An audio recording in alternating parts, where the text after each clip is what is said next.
Mga adlaw mga auntie, magluto tag pansit. Unahon na to ang ahos, sumang sibuyas, tapos atong kayo-kayon hangtod sa mag-golden brown. Tapos isunod na to ang atong kinakustyang chicken, nga gibabad yan minas, toyo, ug oyster sauce, ug ground black pepper. Ato kayo-kayon hangtod sa maluto.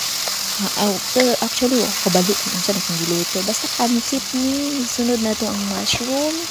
Atong kayo-kayo na po hangtod sa maluto, hangtod sa kapuyo na kag-ukay-ukay na hangtod sa masunog. Tapos isunod na to ang atong kinakusgang egg noodles. Pansit ni siya. Amot lang kung mahimo ba ning pansit ron.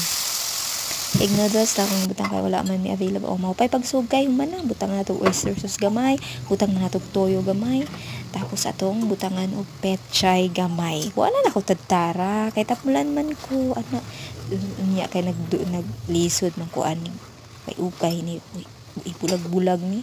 So gibulag-bulag na ko. Kay tapulan man ta, di man ta mag tad-tad ana kay ukay ra oh. Dali ra kay di ba?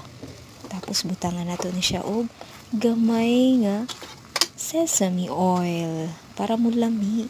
Ingana lang kadali mga auntie magkuan og pang restaurant nga pansit nga tinapulan.